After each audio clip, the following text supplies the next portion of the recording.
நான் வந்து திரும்ப திரும்ப அதான் சொல்ல வந்தேன். அதையும் தான் நான் சொல்றேன். அசெம்பிளில என்ன பேசணுமோ, என்ன கேட்கணுமோ, எத வந்து நம்ம சொல்லணுமோ, அத வந்து யோசிச்சு நம்ம பண்ணணும். இல்லன்னா, இப்படி தான் அசிங்கப்படணும். என்னன்னு உங்களுக்கே தெரியும். அதாவது ஒருத்தவங்க 3 மணி நேரம் பாத்ரூம்ல உட்கார்ந்திருந்த மாண்புமிகு எதிர்க்கட்சி தலைவரேன்னு சொல்ற அளவுக்கு நீங்க நடந்துக்கிட்டீங்கல்ல, இதுல எங்க 75 வருஷ கட்சியோட எக்ஸ்பீரியன்ஸ் இருக்குன்னு எனக்கு தெரியல.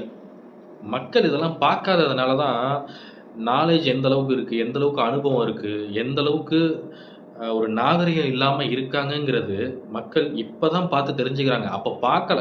பெருசா அரசியல் மேல எந்த ஒரு ஒரு ஆர்வமும் இல்ல. இந்த அளவுக்கு உட்கார்ந்து யாரும் பார்க்கவும் இல்ல. இன்னைக்கு வந்து லைவா மக்கள் வந்து ஒரு நியூஸ் சேனல என்டர்டெயின்மென்ட் சேனலா பார்த்துக்கிட்டு இருக்காங்க. அத மறந்து நீங்க வந்து பேசிக்கிட்டு இருக்கீங்களா? இல்ல கேள்வி கேட்கிறீங்களாங்கிறதெல்லாம் தெரியல.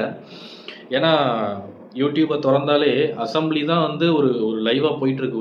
ஒரு ஒரு Netflix, Amazon Prime மாரி இப்ப அது போயிட்டுருக்கு. ஏன்னா எல்லாருமே சின்ன ஒரு ஸ்கூல்லேருந்து காலேஜ் பெரியவங்கலேருந்து எல்லாம் பார்த்துக்கிட்டு இருக்காங்கங்கும்போது, எந்த அளவுக்கு ஒரு சிறந்த எதிர்க்கட்சியா நீங்க வந்து இருக்கணும்.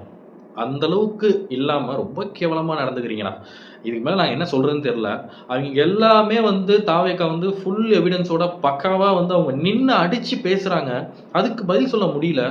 ஆனா எதிர்க்கட்சி குறைகள மட்டுமே தான் நீங்க சொல்றீங்களே தவிர, மக்கள் மத்தியில என்ன பண்ணணும்? என்ன பண்ணலாம்?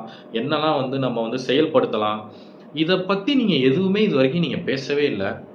இது நடந்துருச்சு, இது நடந்துருச்சு. இத பத்தி நீங்க ஆக்ஷன் எடுக்கல. இத நீங்க வந்து நிறைவேத்தல. சொன்ன விஷயங்கள் எதையுமே வந்து மக்களுக்கு நீங்க செய்யலன்ட்டு, சொன்ன விஷயத்தையே தான் அதாவது அரைச்ச மாவ தான் அரைச்சுக்கிட்டு இருக்கீங்களே தவிர, அடுத்து என்ன பண்ணலாம்? எப்படி நம்ம வந்து இன்னும் அப்டேட்டடா தமிழ்நாட்ட கொண்டு வரலாங்கிற ஒரு எண்ணமே இல்ல.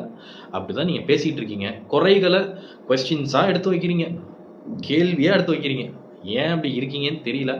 அதாவது மக்கள் இது எல்லாத்தையும் பார்த்து இது பரிதாபப்படுறதா, இல்ல சிரிக்கிறதான்னு தெரியாம பார்த்துக்கிட்டு இருக்காய்ங்க உங்கள. அந்த அளவுக்கு நீங்க நடந்துகிட்டு இருக்கீங்க. அந்த மாரி போயிட்டு இருக்கு அசெம்பிளி. அது ரொம்ப விறுவிறுப்பா, ஆர்வமா, பயங்கரமா போயிட்டு இருக்கு என்டர்டெயின்மென்ட்டா. அந்த அளவுக்கு நீங்க தான் என்டர்டெயின்மென்ட் பண்ணிக்கிட்டு இருக்கீங்க. அதுதான் வந்து தெளிவா தெரியுது. இன்னொரு விஷயம் வந்து நம்ம தாவேகா கட்சியிலேருந்து நம்ம தலைவர் பண்ண ஒரு நல்ல ஒரு விஷயம் அது ஆக்சுவலா.